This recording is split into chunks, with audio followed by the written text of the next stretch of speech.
Boa tarde, começa agora o Panorama TVC. Eu sou Thaís Machado e estamos ao vivo pela TV Câmara de São José do Rio Preto. Nesse programa você acompanha tudo o que acontece no Legislativo riopretense e também confere entrevistas sobre assuntos que movimentam a cidade.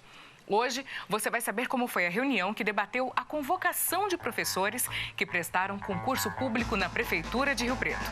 Também vai acompanhar o registro do evento que discutiu a negritude e o mercado de trabalho aqui no plenário da Câmara. E também vai ficar por dentro das últimas notícias sobre o combate à Covid-19 no município. Mas antes de tudo isso, a gente confere quais foram as últimas propostas protocoladas na Câmara de São José do Rio Preto. É o Boletim Legislativo em Pauta.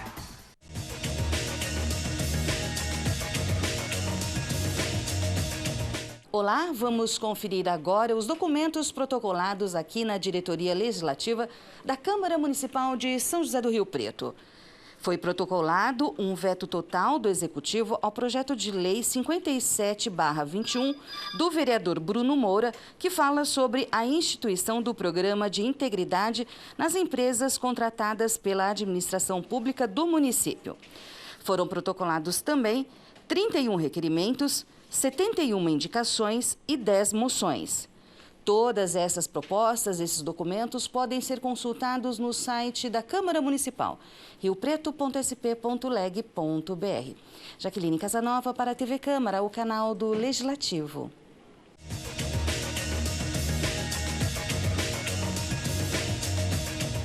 A Comissão Permanente de Educação da Câmara de Rio Preto realizou uma reunião para buscar esclarecimentos sobre concurso da educação municipal. O encontro reuniu representantes do Executivo e também professores que reivindicam novas convocações. Veja como foi. O secretário de Administração, Adilson Vedroni, e o procurador-geral do município, Luiz Roberto Tiesi, participaram de reunião realizada pela Comissão de Educação da Câmara de Rio Preto. O grupo é presidido pelo vereador Renato Pupo, tem como membros Odélio Chaves e João Paulo Rilo e como suplente Karina Caroline. O tema da reunião foi o concurso público 01 de 2018 da educação.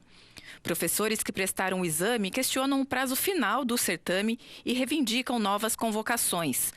Eles alegam que a Secretaria de Educação ainda tem déficit no quadro de profissionais e que várias vagas hoje são ocupadas por trabalhadores temporários. Por quê? Não estender o nosso prazo e em janeiro ter que fazer um novo concurso, ter gastos, demora 6 meses no mínimo para a gente conseguir aí convocar novos professores e já tem falta de professor, muita falta de professor. Tanto é que esse pouco aqui, ó, representa nós todas, porque a maioria está no seletivo emergencial, 241 convocação emergencial. Os representantes do Executivo informaram que 1.086 pessoas foram convocadas a ocupar postos ligados ao concurso e que 719 assumiram os cargos. Segundo eles, novas convocações não podem ser feitas porque o prazo do concurso foi encerrado.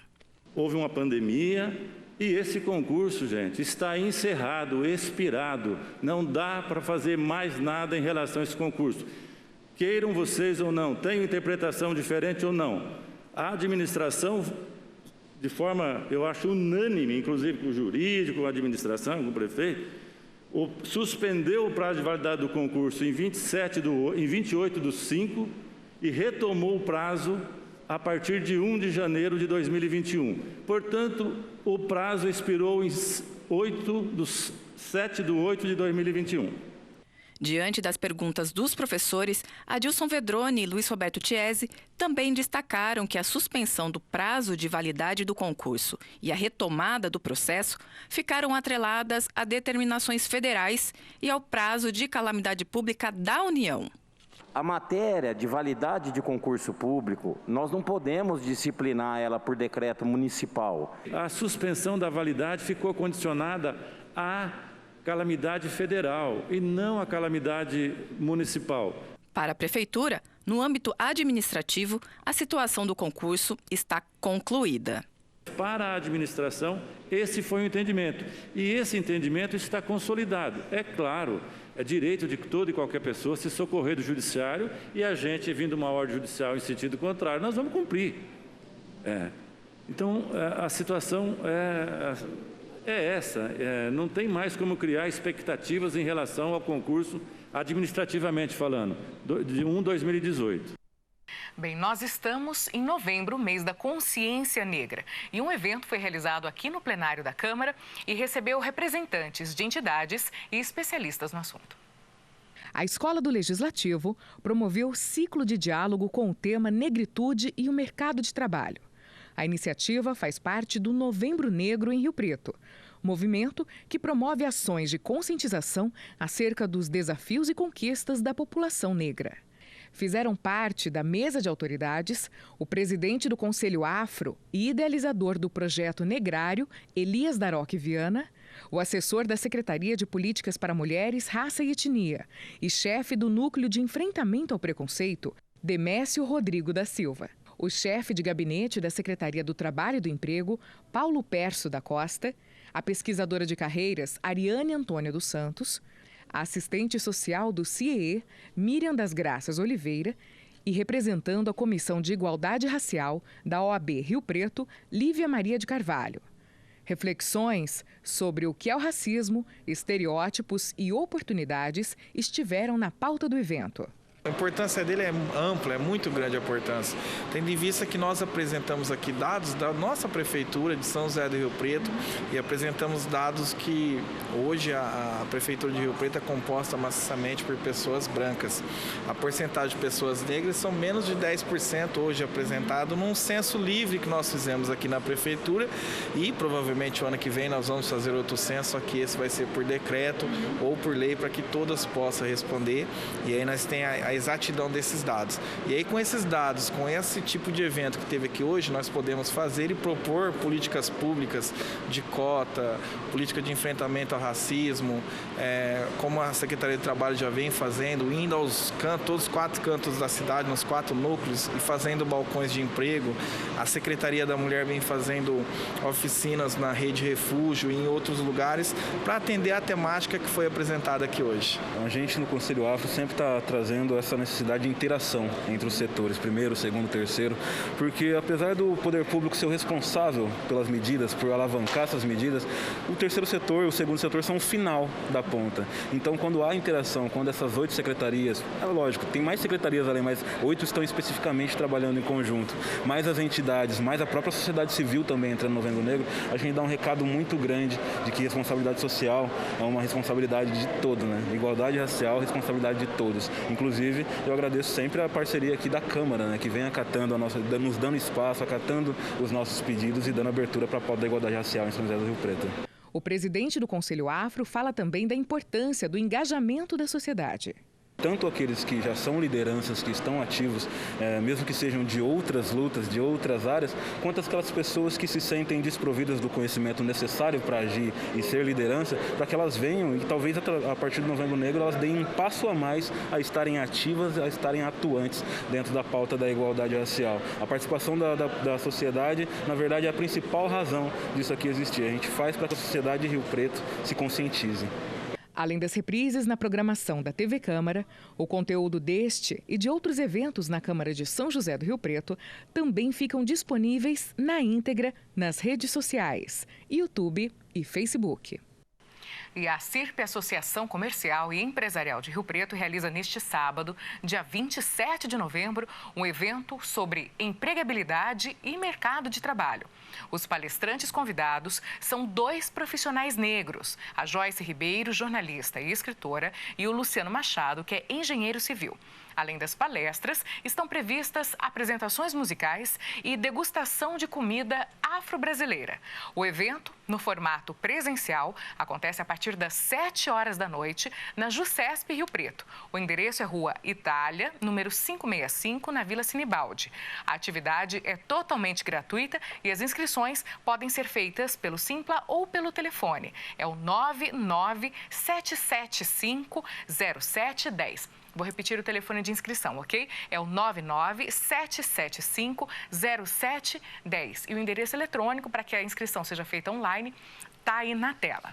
Bom, e ainda falando do mês da consciência negra, nesse período, a TV Câmara exibe depoimentos que visam destacar as obras, personalidades e trabalhos que valorizam a cultura afro-brasileira. Hoje, você confere o escritor e ex-agente penitenciário João Alfredo de Oliveira. Ele fala sobre o poeta Carlos de Assunção. Confira.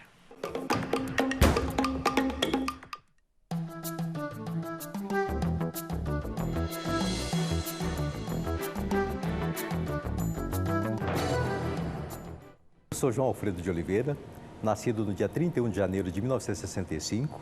Fui agente penitenciário por mais de 31 anos. Eu até costumava brincar, dizia que eu vivia como escritor e sobrevivia como agente penitenciário. Eu sou prosador, né? Escrevo contos, crônicas e romance. Tenho obras em algumas coletâneas, né? Uma das crônicas minhas foi agraciada com o prêmio Grandes Escritores de São Paulo. Foi publicada em 1997. Tá? Essa obra, eu assim, não tive só essa premiação, eu tive mais premiações com ela. Depois dela, também teve uma segunda obra, e que foi Agraciado em Todas as Formas de Amar. Esse Agraciado em Todas as Formas de Amar também foi a segunda premiação. Essa obra se intitula Morro dos OVNIs. O Morro dos OVNIs foi meu carro-chefe. Foi a primeira premiação que eu recebi na vida, que foi em 1993 pela Fundação Mário de Andrade de Araraquara.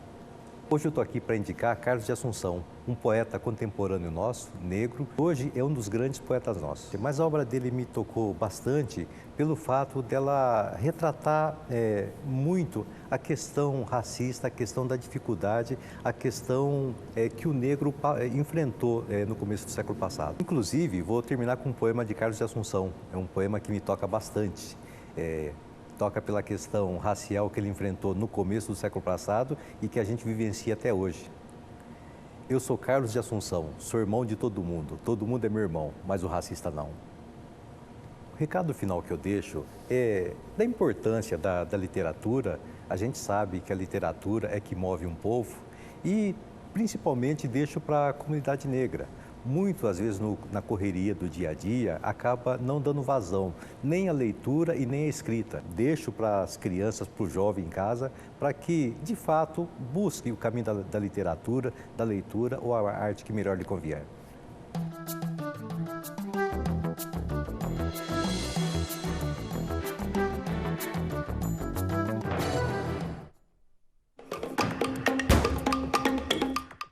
E no próximo bloco, a gente fala sobre o evento que entregou o título de cidadão honorário riopretense ao presidente do Tribunal de Justiça de São Paulo. Vamos falar também sobre a inauguração da Vara Especializada em Violência Doméstica e Familiar.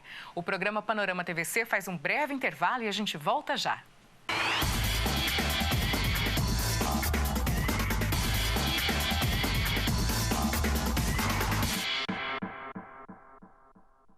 Dicas da amamentação. Cuidado com os medicamentos.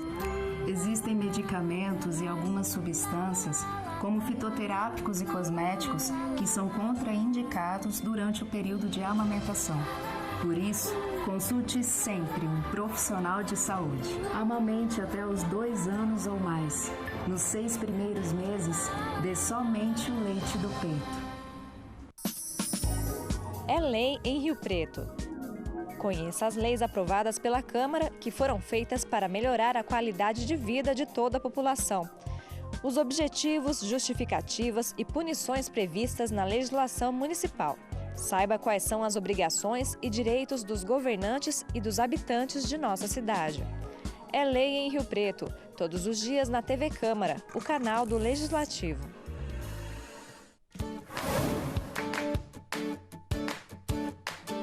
Prático, confiável, eficiente.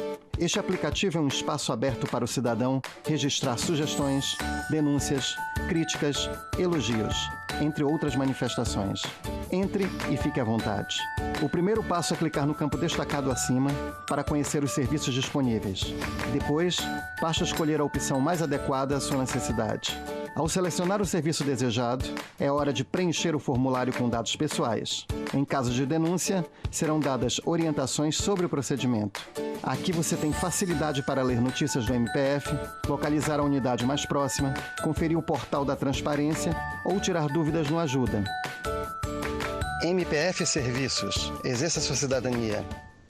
Vai precisar de uma certidão de quitação eleitoral? De crimes eleitorais também? Essas duas e as de composição partidária, filiação partidária e a certidão negativa de alistamento eleitoral podem ser emitidas no site do TSE ou do TRE de onde você mora. Acesse Eleitor e Eleições, vá na opção Certidões e escolha a certidão que você quer emitir. Preencha seus dados e pronto!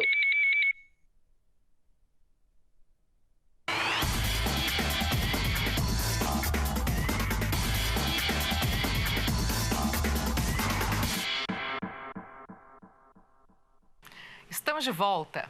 E a Câmara de São José do Rio Preto realizou a entrega de mais um importante título de reconhecimento.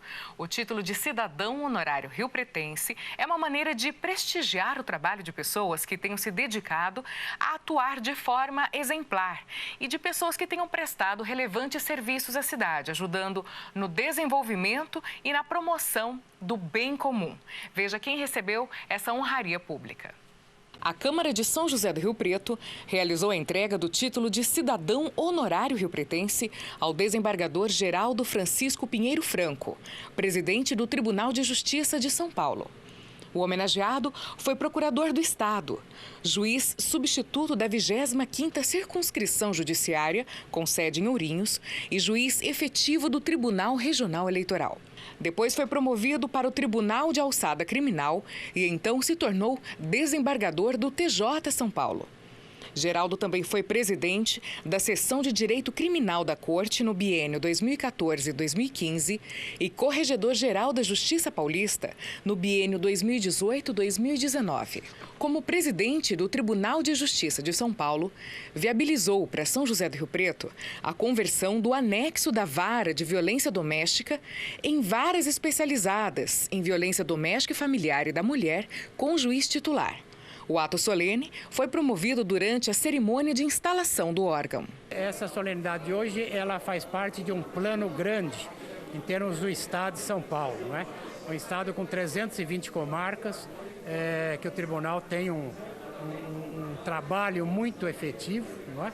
E é uma vitória, porque nós precisamos, e isso não é apenas uma forma de dizer, nós precisamos efetivamente enfrentar um problema dessa natureza, mas mais que enfrentar, nós precisamos resolver esse problema. Vai ser fácil resolver? Não, não vai ser fácil resolver, mas com meios, a partir da instalação de uma vara dessa natureza, nós vamos ter muita força para resolver uma enormidade de casos que infelizmente ainda vão acontecer. O autor do projeto de decreto legislativo que determinou a homenagem é o vereador Jean Charles Serbeto. Quando eu digo que eu não mereço uma honraria dessa, é verdade. Não é? Você que nasceu em outro município do estado, eu sou da capital, ser recebido por uma sociedade e um município pujante como Rio Preto, não é? Que lhe transmite ao coração uma outorga e uma honraria dessa natureza, faz com que a gente fique muito feliz para sempre. Bem, como você viu na reportagem, a entrega do título de cidadão honorário riopretense foi promovida durante uma solenidade que inaugurou 2 varas especializadas no Fórum de Rio Preto, a da violência doméstica e familiar e a vara da mulher. Saiba mais detalhes sobre o trabalho que essas varas vão realizar aqui no município. O Tribunal de Justiça de São Paulo promoveu a instalação das varas especializadas em violência doméstica e familiar e da mulher no Fórum da Justiça Estadual, desembargador José Hernandes Lopes Dorvilé. A solenidade contou com a presença do juiz Alceu Correia Júnior, titular da vara, da juíza Luciana Cassiano Zamperlini Cochito, diretora do Fórum de Rio Preto, do presidente da Ordem dos Advogados do Brasil, subseção de São José do Rio Preto, Marcelo Henrique, do presidente do Legislativo, Pedro Roberto, do prefeito Edinho Araújo, do presidente da Assembleia Legislativa de São Paulo, Carlão Pignatari, e do vice-governador e secretário de governo do estado de São Paulo, Rodrigo Garcia. Estas são, respectivamente, a 15ª e a 16ª varas especializadas em violência doméstica e familiar do estado de São Paulo. São outras 8 na capital e 6 no interior. Há também 9 anexos de violência doméstica, totalizando 25 locais especializados nesse atendimento. Uma conquista histórica, é um assunto tão sensível que nós não podíamos ficar alheio a isso. É uma conquista muito, vamos ter um juiz cuidando, responsável pela vara de violência doméstica, com toda, voltado para essas questões sociais, com políticas públicas, com equipe multidisciplinar. Então aumenta o número de servidores, então é toda uma estrutura agora de dedicação exclusiva a esse tema da violência doméstica contra a mulher, que infelizmente ainda temos, mas nós vamos, a luta é longa, é árdua, mas nós vamos conseguir. A população pode esperar muita dedicação e trabalho exclusivo destinado ao combate à violência de gênero e toda forma de violência contra a mulher. E a sociedade pode colaborar com o trabalho realizado pelo Judiciário. A sociedade civil tem muito a fazer. Por exemplo, a campanha do Sinal Vermelho contra a mulher, né? Eu vou procurar as farmácias da cidade para a gente espalhar cartazes onde a mulher vai poder chegar, mostrar um sinal que está sendo vítima de violência, ninguém vai ficar sabendo e a polícia vai ser imediatamente acionada. Esse tipo de coisa, eu conto com a colaboração da sociedade civil, dos empresários, enfim, da cidade de um modo geral. Bem, a subseção da Ordem dos Advogados do Brasil, a OAB, em Rio Preto, tem novo presidente. A chapa de Henri Attic venceu nesta última quinta-feira. O advogado é atual vice-presidente da entidade na gestão do presidente Marcelo Henrique. E é com o presidente eleito que a gente conversa ao vivo, a partir de agora, de forma remota. Boa tarde, Henri. Como é que vai? Tudo bem? Me ouve bem? Boa tarde, Thaís. Tudo bem? Eu lhe escuto sim, estou vendo bem também. Ótima tarde aí aos espectadores da TV Câmara. Bem, primeiramente, parabéns pela vitória. Isso é sinal de que os advogados que votaram concordam com o andamento do trabalho, não é? É uma confirmação do bom trabalho? A gente pode falar assim? Com certeza, Thaís. Na atual gestão, como você mencionou, do presidente Marcelo Henrique, nós trabalhamos bastante.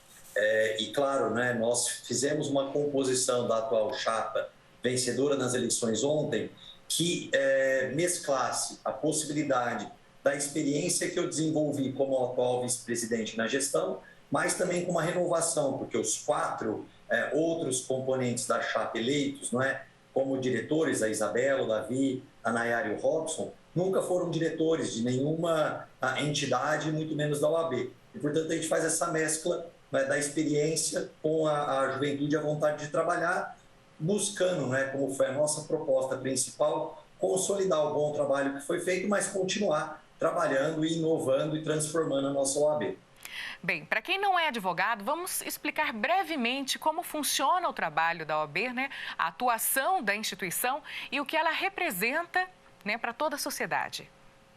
Perfeito. A OAB é um órgão de classe, no primeiro momento, voltado para a advocacia, voltado, então, para a defesa, não é, para a proteção dos interesses dos advogados e das advogadas. Mas a OAB é a maior entidade da sociedade civil organizada do mundo e, portanto, a OAB tem um papel fundamental não só quanto à proteção e à defesa dos interesses da advocacia, mas também da cidadania. A própria lei, né, que é o Estatuto do Advogado, que versa sobre a nossa profissão e a nossa instituição, determina essa atuação em prol da cidadania. Só para ficar com um exemplo, né, a OAB foi protagonista no papel histórico da redemocratização do nosso país e da conquista aí, da promulgação da atual Constituição brasileira. Então, é uma entidade que tem um papel relevantíssimo, não só para os advogados, mas para a sociedade também.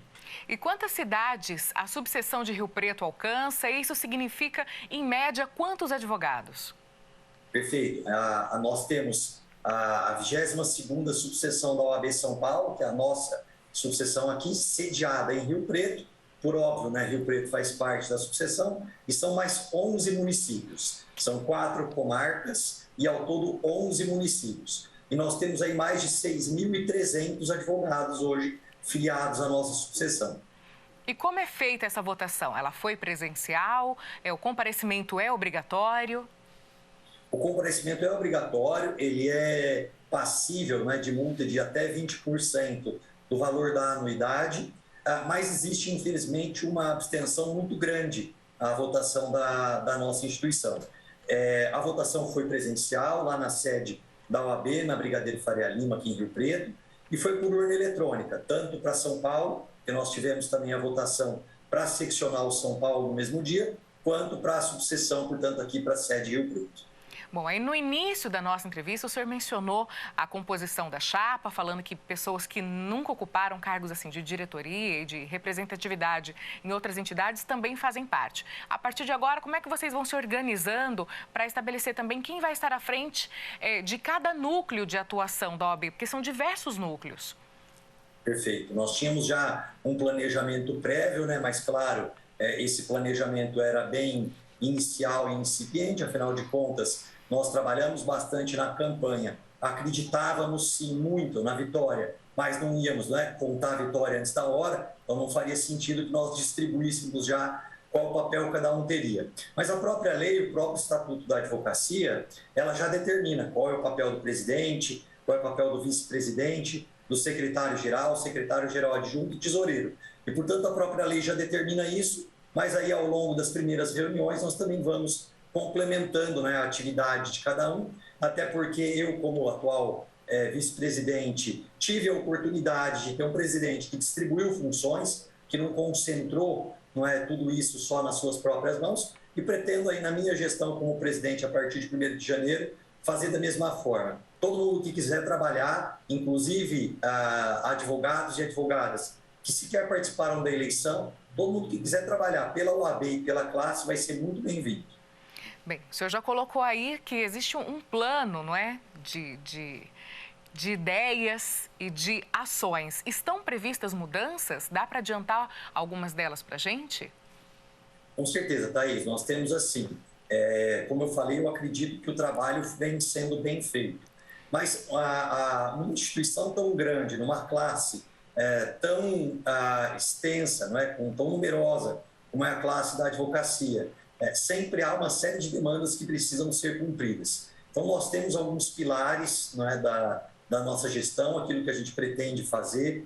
As nossas propostas não estão fechadas, não é? Nós não seríamos inteligentes se nós abríssemos mão de uma boa proposta, de uma boa ideia que venha a nos ser apresentada, apenas por, eventualmente, por exemplo, uma questão política, mas nós temos vários pilares no sentido de trabalhar, principalmente para aquela advocacia mais necessitada, não é? E, portanto, atuar junto à jovem advocacia, porque o começo da profissão é muito difícil, não é? A advocacia, ela é uma profissão que dá resultado, sim, mas ela leva tempo. Eu costumo comparar com o plantio de uma árvore. Você tem que ir lá arar o solo, colocar sementes, esperar se desenvolver, e leva muito tempo para chegarmos aos frutos, né? Então, nós temos aí um cuidado especial, teremos um cuidado especial com a jovem advocacia, com os advogados e advogadas que atuam na assistência judiciária, que fazem um trabalho tão importante em prol do cidadão, mas às vezes também dependem desse trabalho para ter a sua remuneração, expandindo as comissões também que nós temos, as comissões temáticas, que atuam nas diversas searas, fomentando o desenvolvimento e a criação de sociedades, não é, de advogados e advogadas, porque a pessoa jurídica tem uma tributação mais favorável do que a pessoa física. Nós temos uma série de propostas, Thaís, que a gente tem muita vontade de desenvolver e vamos desenvolver agora a partir da nova gestão.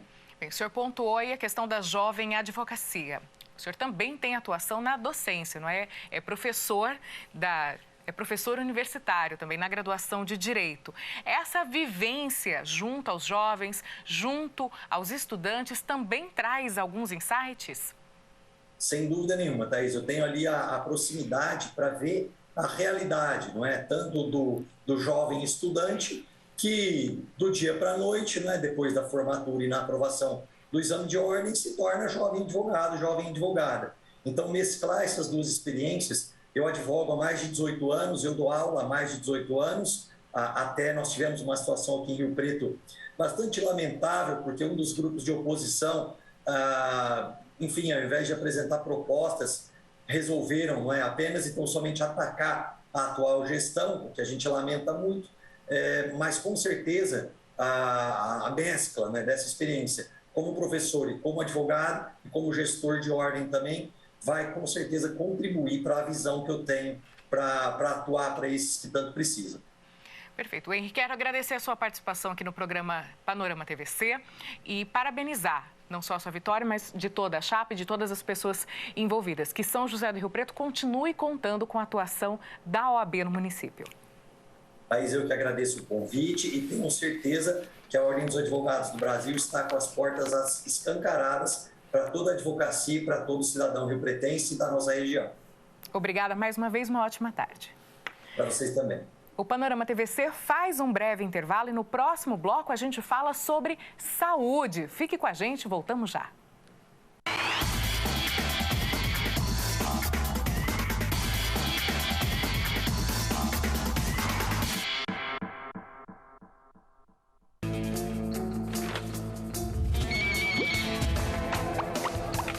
Seu voto tem superpoderes.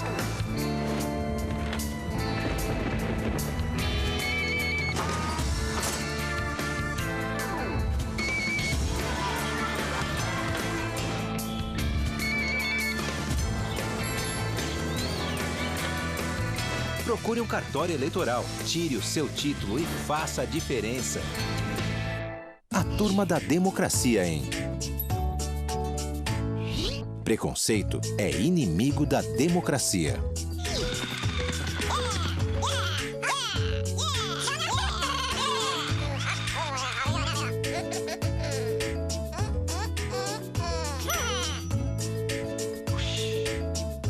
Preconceito não tá com nada.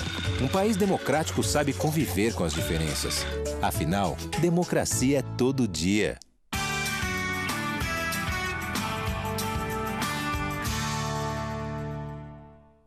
O presidente da Câmara de Rio Preto pode convocar os vereadores para sessões secretas sempre que houver motivo relevante para que elas aconteçam. Para isso, deve haver um requerimento assinado por pelo menos 2/3 dos vereadores. Durante esse tipo de sessão, participam somente os vereadores, sem a presença de munícipes e servidores nas galerias ou plenário. A concessão de títulos de cidadão honorário e outras honrarias e a denominação de ruas e praças estão entre as propostas analisadas em sessões secretas na Câmara Municipal.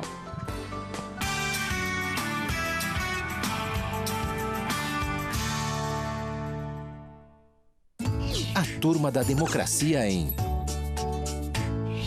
Participar de eleições honestas e seguras faz parte da democracia.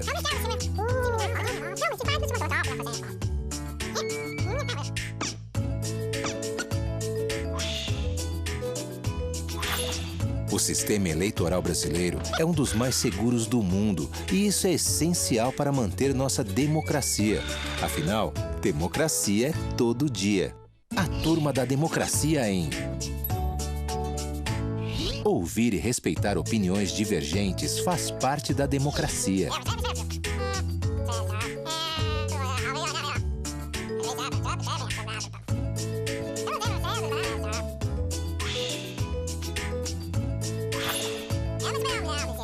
Ouvir e respeitar opiniões diferentes nos ensina a ser pessoas melhores. Mais uma prova de que democracia é todo dia.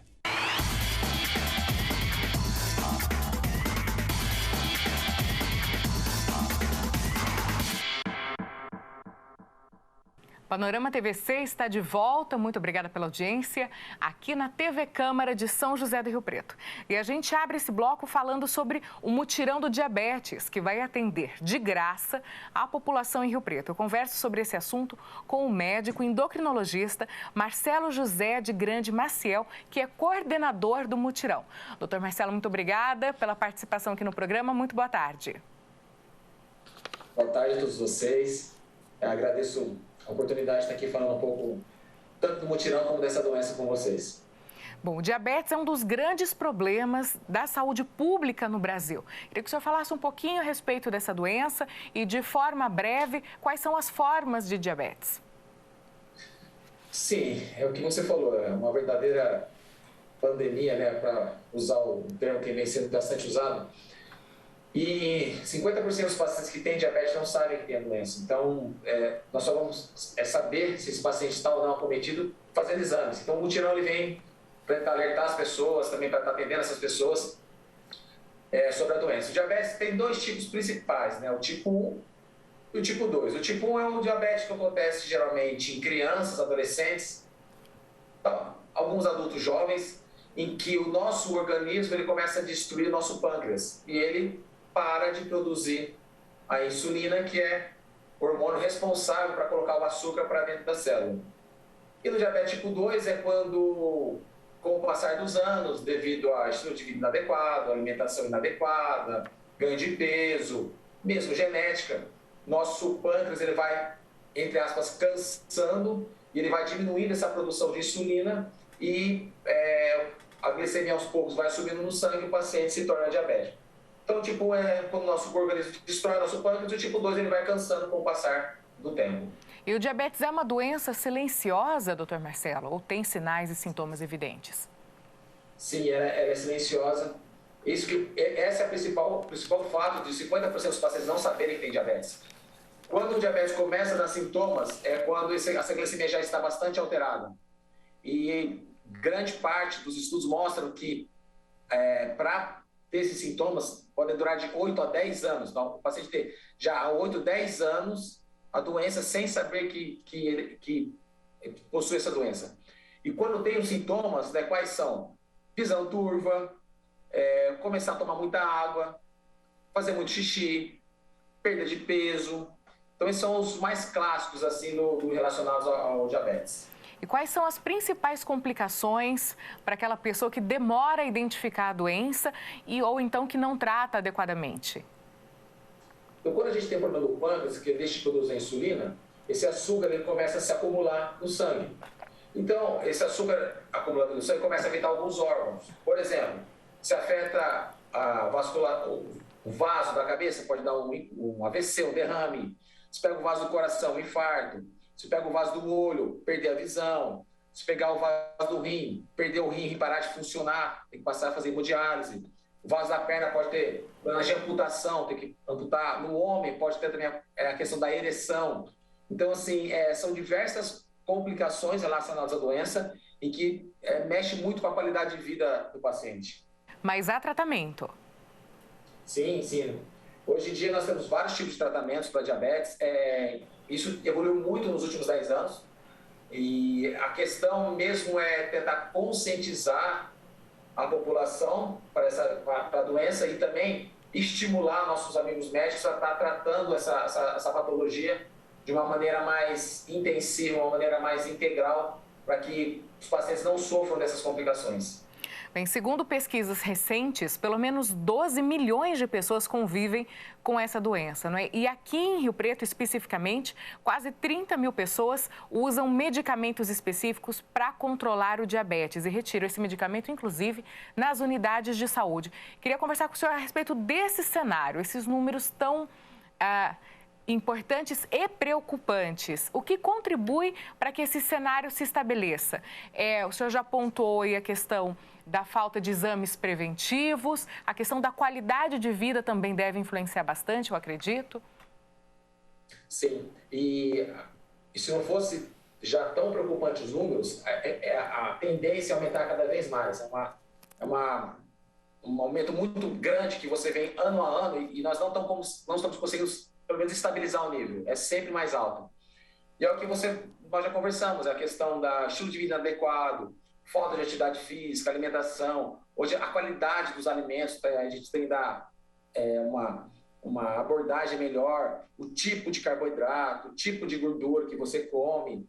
A atividade física, ela libera várias substâncias que são muito benéficas para o nosso organismo, hipertensão, diabetes, câncer. Então, a atividade física é muito importante para todas essas patologias crônicas, inclusive o diabetes. E fora tudo isso, a gente sabe que outras pequenas coisas do dia a dia, o estresse emocional, não dormir bem, você não conseguir, até quando você já descobre que tem a doença, manter um tratamento adequado, tomar um remédio da forma adequada, que às vezes são 2, 3, 4, 5 remédios por dia, às vezes acaba ficando para trás.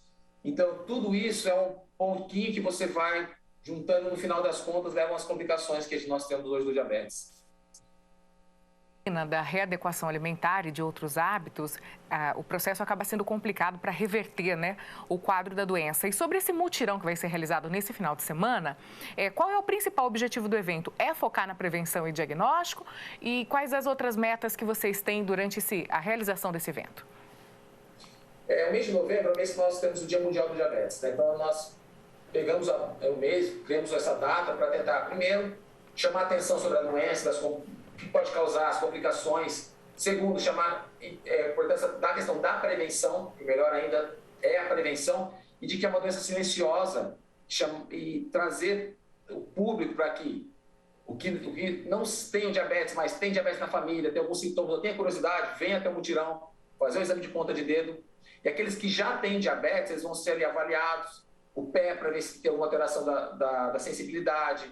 Vamos ter cardiologistas para estar avaliando a questão do coração, oftalmologistas para fazer exame de fundo de olho, o pessoal da enfermagem, o pessoal do educador físico, nutricionistas, todos assim, vários profissionais correlatos à doença, para estar tentando estimular o tratamento, a prevenção e tentar levar uma curiosidade maior sobre a doença, para que as pessoas procurem realmente se cuidar, procurem atrás, saber o que é doença, fazer o exame e se tratar de uma maneira melhor. Então, o mutirão vem no encontro e trazer tudo isso tudo junto. Quantas pessoas estarão envolvidas nesse mutirão? Qual é a infraestrutura preparada para receber o público? Nós estamos uma parceria com algumas faculdades da cidade, algumas entidades particulares, né, da área médica. Nós cremos que nós temos lá em torno de uns 150 a 170 pessoas ali envolvidas diretamente e indiretamente na realização do evento. E nós temos a possibilidade de atender por volta de 2.000 pessoas. Então, nós vamos ter 2.000 senhas sendo distribuídas a partir das 7 horas da manhã. O mutirão começa às 8, mas a distribuição de senhas começa a partir das 7 horas, para que possamos atender essas pessoas de uma maneira melhor possível. E quem pode ser atendido? Pessoas de qualquer idade, moradores de qualquer bairro de Rio Preto? Isso, qualquer idade, desde crianças, né, adolescentes até adultos, idosos, todos poderão ser atendidos da cidade de Rio Preto e da região também. Nós sabemos que amanhã é sábado, é um dia, né, que o pessoal às vezes vem para a cidade de Rio Preto, então também estão convidados a estar passando aí na Swift para estar fazendo essa abordagem ali com a gente e quem sabe a gente poder ajudar um pouquinho eles também. Bem, então, reforçando as informações, o Mutirão do Diabetes vai ser realizado neste sábado, dia 27 de novembro, das 7 horas da manhã ao meio-dia, no complexo da Swift, ali em frente à represa municipal. É isso mesmo, doutor Marcelo? Está tudo certinho? Perfeito, é isso mesmo. Começamos às 7, a distribuição de senha, 8 horas o atendimento e a distribuição das senhas das 7 ao meio-dia. Aqueles pacientes que tiverem a senha, aí poderão ainda ser um pouquinho atendidos até mais tarde, mas a senha, distribuição até ao meio-dia. Perfeito, um ótimo trabalho a todos e parabéns pela iniciativa. Obrigado, boa tarde para vocês, até amanhã. Uma ótima tarde. E a Prefeitura de Rio Preto encerrou as atividades do Comitê de Combate à Pandemia da Covid-19, porque a pandemia está de fato controlada. A Prefeitura anunciou também que no ano que vem, em 2022, não haverá carnaval na cidade. A TV Câmara participou da coletiva onde esses anúncios foram realizados. Confira. A Prefeitura de São José do Rio Preto anunciou o encerramento das atividades do Comitê de Combate à Covid-19. Após ser declarada emergência sanitária pela OMS em 31 de janeiro do ano passado, os governos começaram uma verdadeira corrida contra o tempo. O secretário Aldenis Borim apresentou o histórico dessa batalha desde quando a cidade registrou o primeiro caso importado em 12 de março de 2020. E em menos de 15 dias, o vírus chegou na cidade e fez o primeiro paciente. A guerra sanitária tomou caminhos duros, com falta de profissionais, a busca por equipamentos, as mortes crescendo e o fechamento de tudo devido ao pico de 21 mortes por dia. O comitê chorava a cada restrição que tinha que fazer ao comércio e chorava a cada morte que a gente via no dia seguinte. Então era uma tristeza sem fim quando você olhava que tinha 20 pessoas que tinham morrido naquele dia. O comitê se abatia muito, mas arregaçava a manga para melhorar a situação. As mortes só recuaram com o início da vacinação. E outra aliada foi também a pesquisa desenvolvida na cidade, que trabalhou em conjunto com outros centros e seguirá. Nós continuamos uma série de outros estudos, nós estamos testando, avaliando vacina em gestante, em crianças imunossuprimidas, crianças com transplante, populações especiais que ainda não foram atingidas por essas vacinas. E a experiência adquirida também vai ser transferida para outros estudos em outras doenças. O fato é que Rio Preto fez um trabalho muito forte durante a pandemia e vai ter um legado positivo dessa pandemia, que é a nossa capacidade de testar novas drogas e novas vacinas. A população deve continuar mantendo os cuidados. Sim, nós não acabamos a pandemia não acabou, nós estamos numa fase boa, com bons resultados, a vacinação tem que avançar ainda mais, as pessoas que não vacinaram ainda têm que vacinar, quem está com a dose atrasada tem que tomar, para que a gente possa sair disso definitivamente. Segundo a Prefeitura, a pandemia está sob controle, mas as medidas de prevenção irão continuar, principalmente com a vacinação. E ainda para conter o risco de nova onda da pandemia, a Prefeitura anunciou o cancelamento do Carnaval 2022. Quem resolver fazer alguma manifestação sob sua responsabilidade. Agora, está claro que qualquer evento com mais de 500 pessoas, os eventos terão que apresentar o passaporte de vacinação para que essas medidas possam ser implementadas e respeitadas. Foram gastos 191 milhões de reais no combate à pandemia da Covid-19 em São José do Rio Preto. Do governo federal, vieram 88 milhões. Do governo estadual, 12 milhões. E recursos próprios do município, 89 milhões de reais e mais 104 mil reais em doações. Esse dinheiro daria para construir cerca de 8 hospitais, como o da Zona Norte, estimado em 24 milhões de reais. E agora, com a estabilização da pandemia, o comércio espera o retorno das vendas. O comércio começa a se estocar, se preparar de uma forma mais segura. Ele tem a convicção de que ele vai conseguir vender os produtos que eles estão comprando, seja perecíveis ou não. Isso vem acontecendo nesses últimos meses. Dia dos Pais já foi um Dia dos Pais com mais estabilidade, o comércio já foi maior do que o período pré-pandemia e a gente tem uma expectativa agora da Black Friday e do Natal de que seja melhor do que 2019, também no período pré-pandemia, em virtude do momento econômico que a gente vive agora. Tivemos a oportunidade de agradecer todo o empenho da Secretaria de Saúde, todo o empenho do prefeito que diz respeito a não sarar totalmente, mas amenizar essa pandemia que hoje está estabilizada, né? Eu acho que isso aí foi uma vitória de todos, né?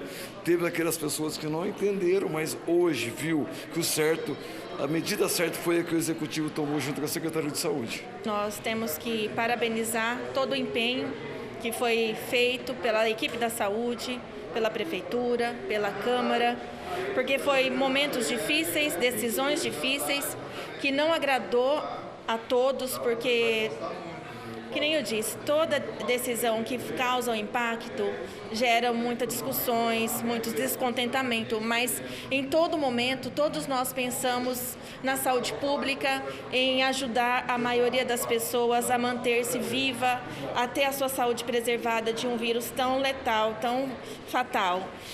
Eu tenho mais, deixar um recado à nossa população. Foi anos e dias difíceis que nós vivemos. Estamos fechando um ciclo com o encerramento, do comitê do Covid, mas não estamos encerrando a nossa guerra contra a Covid-19. Ele ainda continua circulando na nossa no mundo, né? Existe caso até de uma quarta onda, mas que venhamos ter a responsabilidade de estarmos nos vacinando, sendo imune e vigiar a todo momento, né? Não vamos abrir guarda, vamos estar juntos, vencendo cada dia mais, porque uma vida vale muito e nós não queremos perder mais ninguém para essa Covid-19. E que vamos aí seguir o nosso protocolo. Álcool em gel, máscara enquanto for necessário usar e distanciamento quando for necessário. Vamos nos preservar. E o governo do estado de São Paulo anunciou a flexibilização do uso de máscaras ao ar livre. A medida passa a valer agora no mês de dezembro. E quem traz mais informações é a repórter Vivian Lima. A partir do dia 11 de dezembro, o uso de máscara em áreas abertas deixará de ser obrigatório no estado de São Paulo. O governo afirma que a decisão está amparada em orientações do Comitê Científico, na queda do número de internações e também no avanço da vacinação. A Secretaria de Saúde de Rio Preto informou que vai seguir a decisão do estado. Mas mesmo com o fim da obrigatoriedade, o governo local vai continuar recomendando o uso do equipamento de proteção enquanto a cidade avança na cobertura vacinal. Lembrando que a flexibilização no uso da máscara vale para áreas abertas. Em ambientes fechados e no transporte coletivo, o uso do acessório continua obrigatório. O governo estadual também anunciou para dezembro uma ação de reforço vacinal em todos os municípios paulistas. O objetivo é atingir a população faltosa e também atender aquelas pessoas que precisam da dose de reforço. Essa ação será realizada do dia 1º de dezembro até o dia 10 de dezembro. Vamos continuar tomando todas as medidas de segurança, protegendo a nós mesmos e as nossas famílias também, não é? E aqui na TV Câmara você acompanha todas as vagas, as oportunidades de trabalho que estão disponibilizadas no balcão de empregos da Prefeitura. Assista a seguir. O balcão de empregos da Prefeitura de Rio Preto está com 711 vagas disponíveis. Os destaques da semana são cargos ligados ao comércio, 73 vagas para vendedores, 28 vagas para consultor de vendas, 16 vagas de estágio em diversos setores, 13 vagas para auxiliar de produção, 13 vagas para repositor de hortifruti e também 11 vagas para auxiliar de açougue. As demais vagas de emprego você encontra no site da Câmara, o www.riopreto.sp.leg.br, e para ver o relatório, basta clicar na aba Utilidade Pública. Já para se candidatar às vagas, o trabalhador deve acessar o site www.riopreto.sp.gov.br/balcão empregos. Esta edição do Panorama TVC está chegando ao fim. Se você quiser rever esse programa, basta acompanhar a nossa grade de programação. Você sabe, a TV Câmara opera pelo canal 4 NET Claro e 28.2 em sinal digital. O nosso conteúdo também fica disponível online. É só acessar www.youtube.com/TV Câmara Rio Preto. Lá você acompanha todos os nossos boletins, reportagens, programas de entrevistas e, é claro, os eventos ao vivo que são promovidos na Câmara de Rio Preto. Sessões ordinárias, extraordinárias, solenes, reuniões e também as audiências públicas. Você também pode acompanhar todas essas transmissões ao vivo pelo Facebook. No Facebook estamos como Câmara Municipal de São José do Rio Preto. E para acompanhar o resumo das notícias, você pode acessar também o Instagram, onde estamos como TV Câmara Rio Preto. Acompanhe o trabalho do Poder Legislativo na cidade, acompanhe o trabalho dos vereadores. Pratique cidadania. O Panorama TVC termina aqui. Agradeço a sua companhia e nós voltamos na próxima semana. Até lá!